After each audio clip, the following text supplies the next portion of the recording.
Importance of planning. Girls, today we are going to discuss one of the most important topics from the chapter planning, that is importance of planning. Planning की अहमियत, importance के लिए जो और दूसरे words use में आते हैं वो आपके आते हैं सिग्निफिकेंस। सिग्निफिकेंस का मतलब भी क्या होता है? इम्पोर्टेंस होता है। ठीक है, देखिए एक पॉइंट जो आपको बिज़नेस में अपने माइंड में रखना चाहिए वो ये है कि आप कितना इफ़ेक्टिव लिख रहे हैं, ये सबसे ज़्यादा इम्पोर्टेंट है। अब चलिए हम देखते हैं इम्पोर्टेंस ऑफ प्लानिंग में हमें क्या करना है। देखिए 6 पॉइंट्स आपको दे रखे हैं और आपको लिखना ही इतना है, इससे ज़्यादा नहीं लिखना, क्योंकि ये जो मैंने आपको मटेरियल में, जो भी स्टडी मटेरियल में आपको ये लिखा हुआ है, ये सारा तैयार किया गया है जो CBSE की तरफ से मार्किंग स्कीम आती है।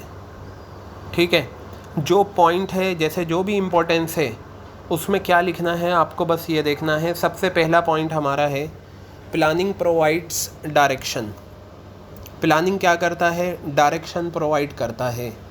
अभी मैंने नीचे एक्सप्लेनेशन नहीं पढ़ी कि क्या है। अब आप ये देखिए, ज़रा इस पॉइंट पर फोकस करिए। प्लानिंग प्रोवाइड्स डायरेक्शन, आपको इस पॉइंट में ये बताना होगा कि किस तरीके से प्लानिंग डायरेक्शन प्रोवाइड करता है, दैट्स ऑल।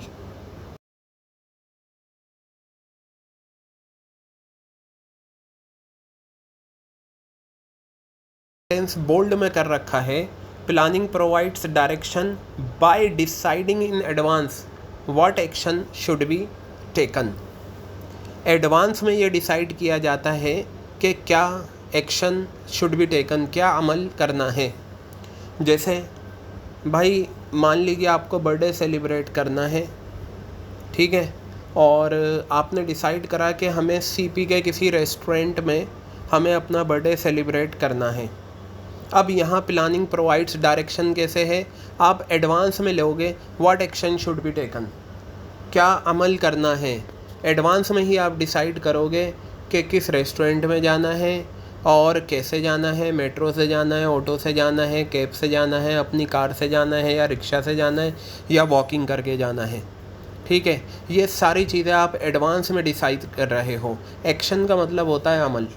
अब वो रेस्टोरेंट में आपको जाएं या आपको वहाँ तक जाना है या गिफ्ट लेने हैं, तो इस सेंस में हम ये कहते हैं कि प्लानिंग प्रोवाइड्स डायरेक्शन। सिर्फ आपको इतना लिखना है, एक ही लाइन लिखनी है, आपको 1 नंबर मिल जाएगा। आधा नंबर आपको पॉइंट का मिलेगा, मेन हेडिंग का, और आधा नंबर आपको मिलेगा एक्सप्लेनेशन का, और बस यही एक्सप्लेनेशन लिखनी है और कुछ नहीं लिखना। तो जब भी हम बात करें प्लानिंग प्रोवाइड्स डायरेक्शन, तो आपके माइंड में यह आना चाहिए कि एडवांस में ये डिसाइड किया जाता है कि क्या करना चाहिए। क्लियर हो गई बात? अब ज़रा हम बात करते हैं किसकी, दूसरे पॉइंट की। Planning reduces the risk of uncertainty. Girls, uncertainty का मतलब होता है what is going to happen in future, we don't know. Future में क्या होने वाला है इसके बारे में हमें पता नहीं है।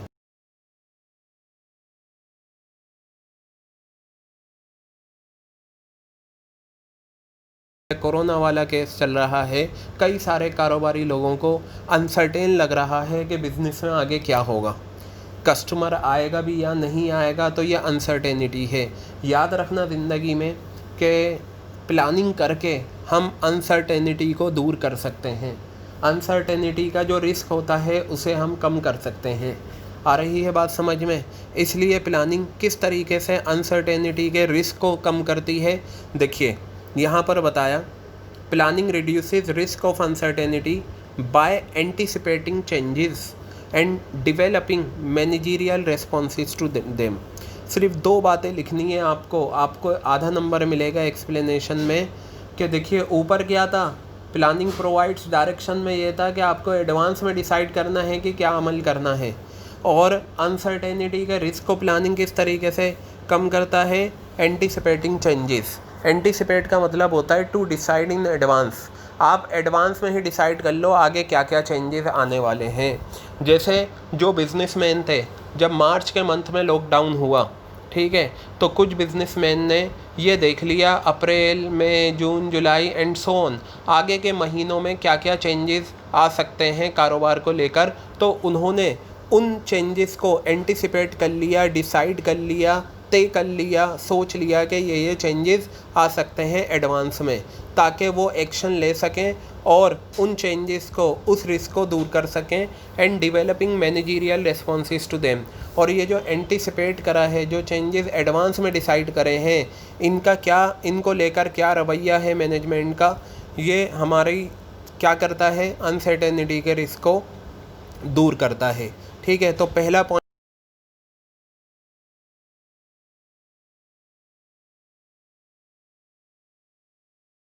Reduces the risk of uncertainty, सिर्फ बोल्ड वाला पार्ट आपको लिखना है। Now come to third point, planning facilitates decision making. What I told you, whenever we talk about decision making it is related to planning. ठीक है। जब भी हम डिसीजन मेकिंग की बात करते हैं तो क्या होता है, प्लानिंग की जाती है, और जहाँ पर भी डिसीजन मेकिंग आएगी वहाँ पर हमें चॉइस करनी पड़ती है, because we have many alternatives and we have to make a choice. जब हम चॉइस कर रहे हैं इसका मतलब हम क्या कर रहे हैं, डिसीजन ले रहे हैं। देखिए हमारे सामने बहुत सारे अल्टरनेटिव्स हैं, हमें उसमें से एक अल्टरनेट की चॉइस करनी है। वो चॉइस करना ही क्या कहलाता है, डिसीजन मेकिंग। क्या आपने ये डिसीजन ले लिया, जैसे मान लीजिए किसी की शादी होनी है और सामने 5 अल्टरनेट हैं, 5 मैरिज हॉल हैं। ठीक है। अब हम ये 5 अल्टरनेटिव्स हैं, इनमें से एक चॉइस हमने कर ली कि हाँ भाई हमें इस हॉल में फंक्शन करना है। वो चॉइस करना ही क्या कहलाता है, डिसीजन मेकिंग। तो देखिए इस पॉइंट के बारे में भी आपको पता है, क्या लिखना है, by making a choice from among alternative courses of action. यानी कि इसकी जो एक्सप्लेनेशन कितनी आसान है कि आपको चॉइस करना है जो बहुत सारे ऑल्टरनेट आपके सामने अवेलेबल हैं। तो देखिए हमने 3 पॉइंट करे, there is no need to write 4 lines 5 lines in explanation of a particular importance. What you have to write, जो मैंने आपको प्रोवाइड करा है आपको सिर्फ इतना ही लिखना है। क्यों, क्योंकि मार्किंग स्कीम का आंसर यही है। और पॉइंट देखिए, पहला पॉइंट क्या था, प्लानिंग प्रोवाइड्स डायरेक्शन। तो बता दो डायरेक्शन कैसे प्रोवाइड करता है प्लानिंग। प्लानिंग जो है वो अनसर्टेनिटी के रिस्क को कम करता है, ये भी बता दो कैसे करता है।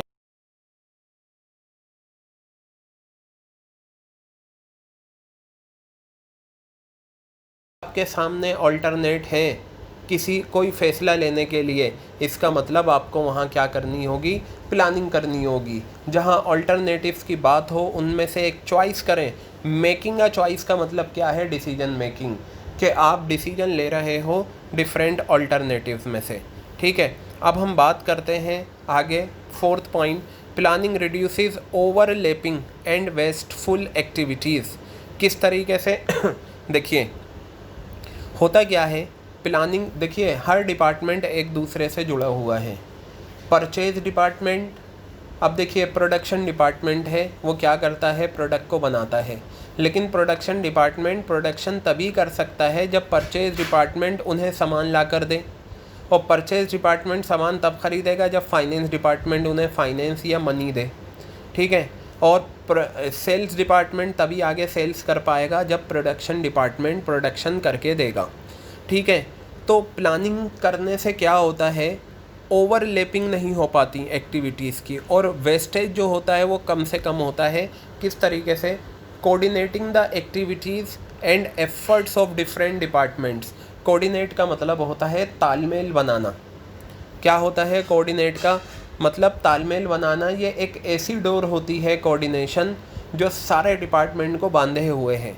जैसे घर में माँ बाप होते हैं जो पूरी फैमिली को बांधे रखते हैं, इसी तरीके से कोऑर्डिनेशन क्या होता है, ऑर्गेनाइजेशन में जो डिफरेंट डिपार्टमेंट्स हैं उन्हें बांधे हुआ होता है। तो by coordinating the activities and efforts of different departments and individuals. अब उसके बाद मैं आपसे बात करता हूँ point number 5, planning promotes innovative ideas. देखिए इनोवेशन की जब भी बात आती है,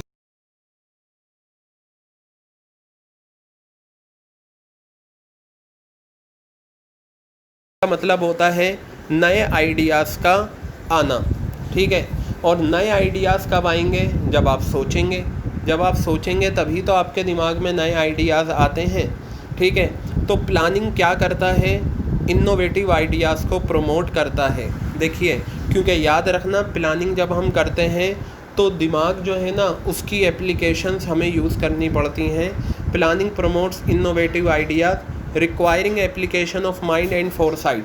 सोचने की जो पावर है और जो दिमाग की एप्लीकेशंस हैं, ये सब हमें लगाना पड़ता है प्लानिंग करते टाइम, ठीक है। प्लानिंग कोई फिज़िकल एक्सरसाइज नहीं है कि हम रनिंग कर रहे हैं या हम बैठे हुए हैं या हम एक्सरसाइज कर रहे हैं। प्लानिंग जो होती है वो दिमाग चाहिए प्लानिंग करने के लिए, फिज़िकल वर्क नहीं होता, इसमें मेंटली वर्क होता है। यही वजह है एक फ़ीचर जो आपने प्लानिंग का करा था, planning is a mental exercise.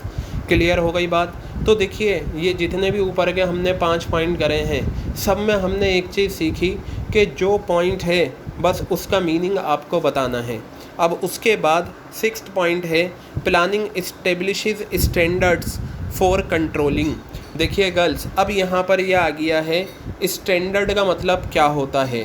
देखिए, मैं आपको बताता हूँ स्टैंडर्ड का मतलब क्या होता है। ये बहुत इम्पॉर्टेंट है और याद रखना, प्लानिंग क्या प्रोवाइड करता है? स्टैंडर्ड देता है। अब ये स्टैंडर्ड का मतलब क्या होता है? स्टैंडर्ड का मतलब होता है जो सोचा था।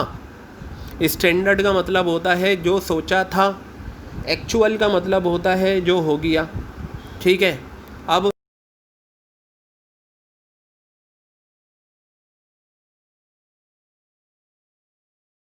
स्टैंडर्ड के कुछ एग्जाम्पल, जो सोचा था आपको ये फॉलो करना है, जो हम पहले से सोच कर रखते हैं।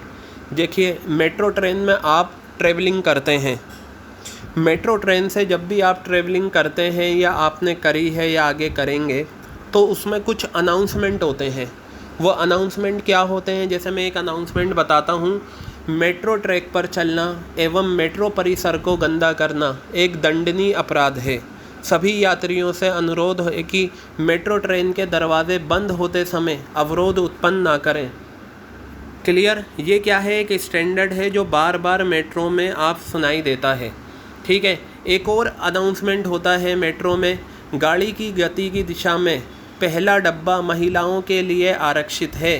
पुरुष यात्रियों से अनुरोध है कि मेट्रो ट्रेन में इस डब्बे में यात्रा ना करें, अन्यथा दंड के भागी होंगे, ठीक है। दंड का मतलब हो गया पनिशमेंट के भागी होंगे, ठीक है। तो ये अनाउंसमेंट क्या होता है आपका मेट्रो में होता है। गर्ल्स, ये कहलाते हैं स्टैंडर्ड।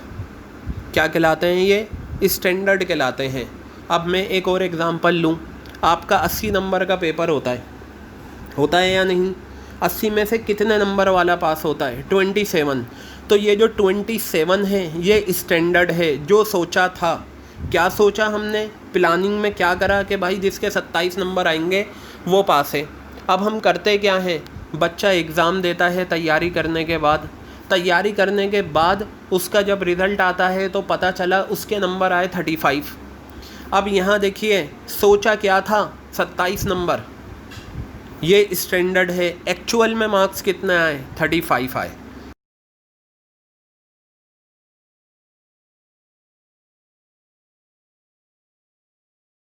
प्रोवाइड करता है हमें, ये प्लानिंग प्रोवाइड करता है। और एक्चुअल रिज़ल्ट जो आता है वो किस में आता है? कंट्रोलिंग में आता है। किस में आता है? कंट्रोलिंग में आता है। क्लियर हो गई बात ये? इसी तरीके से गर्ल्स, बहुत सारे स्टैंडर्ड्स हो सकते हैं। देखिए, कंपैरिजन हम तब तक नहीं कर सकते जब तक हमारे पास कोई स्टैंडर्ड ना हो। देखिए, एक एग्ज़ाम्पल देखिए आप इसे, ये एग्ज़ाम्पल आपके सामने है। For example, PQR Limited decides to set a target production of 500 computers per day। एक कंपनी है PQR Limited, इसने ये डिसाइड करा भाई देखो, रोज़ाना हम कम से कम 500 कंप्यूटर का प्रोडक्शन करेंगे। एक टारगेट सेट कर लिया। क्या कर लिया? टारगेट सेट कर लिया कि रोज़ाना इस कंपनी में 500 कंप्यूटर का प्रोडक्शन होगा। ये सोच लिया, ये पहले से डिसाइड कर लिया। जो चीज़ पहले से डिसाइड होती है, जो चीज़ पहले से सोच कर रखते हैं, उसे स्टैंडर्ड बोलते हैं। क्या बोलते हैं उसे? स्टैंडर्ड। स्टैंडर्ड का मतलब होता है जो सोचा था। देखिए यहाँ स्टैंडर्ड का मतलब वो मत समझ लेना जैसे स्टैंडर्ड मिठाई वाला है चावड़ी बाज़ार में, वो नहीं है, हालांकि उसका नाम भी स्टैंडर्ड है।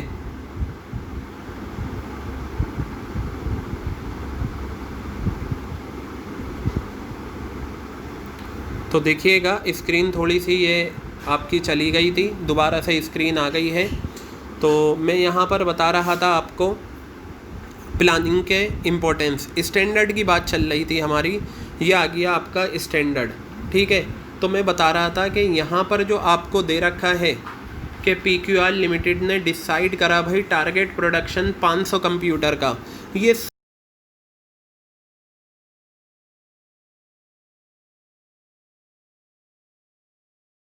प्रोडक्शन करना शुरू करा तो पर डे में कितना बनाया, 425 कंप्यूटर बनाए। तो देखिए स्टैंडर्ड क्या है 500, एक्चुअल में प्रोडक्शन कितना है 425, कितना कम बना, 75 कंप्यूटर कम बने, इसे बोलते हैं डेविएशन। क्या बोलते हैं इसे? डेविएशन बोलते हैं। डेविएशन का मतलब होता है difference between actual and standard. Actual और स्टैंडर्ड के बीच में जो डिफरेंस होता है वो क्या कहलाता है? आपका डेविएशन कहलाता है। अब क्या होगा? By comparing standard performance with actual performance of the company, जब हम कंपैरिजन करेंगे स्टैंडर्ड परफॉर्मेंस का एक्चुअल परफॉर्मेंस से, स्टैंडर्ड परफॉर्मेंस इस एग्जांपल में कितनी है 500 कंप्यूटर, एक्चुअल परफॉर्मेंस कितनी है 425 कंप्यूटर। इससे पहले जो एग्जांपल लिया था उसमें स्टैंडर्ड क्या होगा 27 नंबर 27 मार्क्स, एक्चुअल में कितने मार्क्स आए थे 35। तो हम क्या करेंगे यहाँ पर, सोचा था 500 कंप्यूटर बनेंगे लेकिन बने कितने 425 कंप्यूटर बने। कितने कंप्यूटर बने? 425 कंप्यूटर बने। तो ये जो डेविएशन आया है ये रहा, देखिए डेविएशन कितना आया है 75 कंप्यूटर का जो कम बने हैं। हम इसका रीज़न पता लगाएंगे कि ये कम क्यों बने हैं। Deviation can be ascertained along with reason thereof, ठीक है। अब ये देखिए इसमें लिखा हुआ है in this case shortfall by 75 computers per day, 75 computer कम बने हैं, तो ये क्या है? डेविएशन है। तो पता चला कि ज़िंदगी में आप कहीं पर भी कंपैरिजन करेंगे तो कंपैरिजन के लिए आपके पास एक बेस होना चाहिए। जो बेस आपके पास होगा वो बेस ही क्या कहलाता है? स्टैंडर्ड। और वो बेस हमें कौन प्रोवाइड करता है?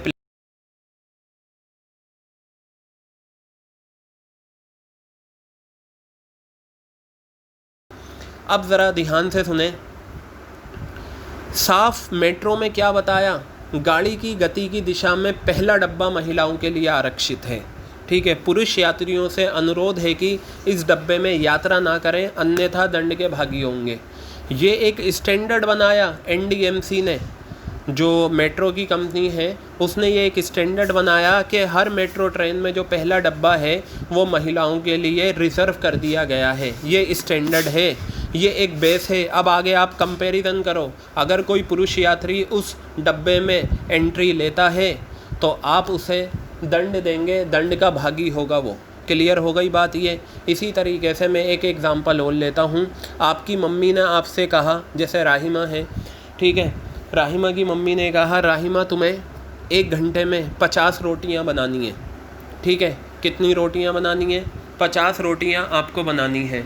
तो गर्ल्स क्या हुआ, राहिमा, ये स्टैंडर्ड है, 50 रोटियां बनाना क्या है? स्टैंडर्ड है। राहिमा ने बनाना शुरू करा, इन्होंने 47 रोटियां बना दी। स्टैंडर्ड क्या था? 50 रोटियां। एक्चुअल में कितनी रोटियां बनी? 47। कितनी रोटियां कम बनी? ये कहलाता है डेविएशन, नेगेटिव डेविएशन कहलाता है। अगर मान लो 50 रोटियों का टारगेट मिला और राहिमा ने 55 बना दी तो ये कहलाएगा पॉजिटिव डेविएशन, ठीक है। तो हम कंपैरिजन, हम डेविएशन कहाँ ढूंढते हैं? जहाँ कम होता है। तो अब ये देखा जाएगा कि 3 रोटियाँ कम क्यों बनी, ठीक है। फिर जो कम बनी है उनके रीज़न ढूंढकर उन्हें क्या किया जाएगा? सॉल्व किया जाएगा। तो किस तरीके से सॉल्व करेंगे, क्या करेंगे, ये सब आपको कंट्रोलिंग में पढ़ना है। तो कहने का मतलब ये है जहाँ भी कंपैरिजन होगा वहाँ आपको बेस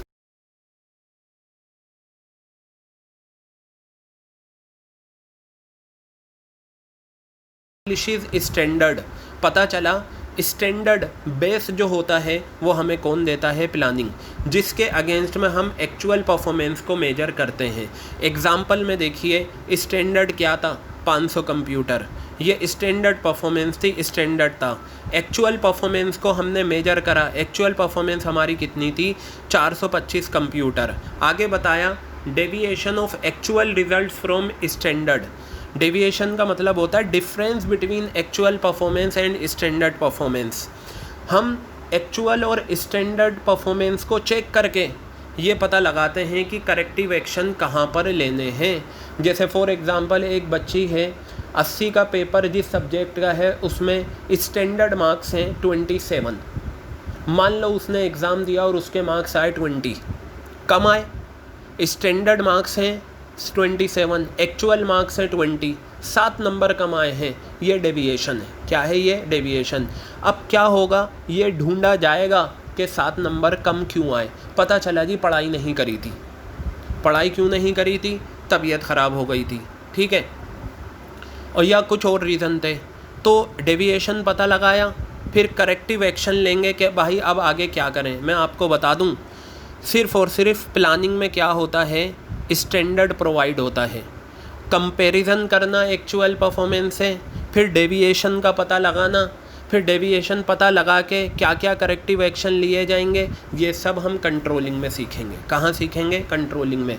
आपको सिर्फ इतना याद रखना है, प्लानिंग जो है वो स्टैंडर्ड प्रोवाइड करता है। तो गर्ल्स, मैंने ये 6 पॉइंट आपके सामने डिस्कस करे। इन 6 के 6 पॉइंट्स को बिल्कुल इसी तरीके से जो मटीरियल मैंने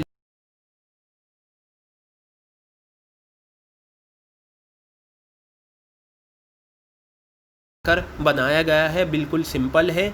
आप इस तरीके से याद रखिए, प्लानिंग डायरेक्शन प्रोवाइड करता है। क्यों करता है ये देख लीजिए। और डिसीजन मेकिंग वाला है, ओवरलैपिंग वाला है, इनोवेटिव आइडियाज़ वाला है, स्टैंडर्ड प्रोवाइड करता है। I have discuss all these points in detail. Is it clear?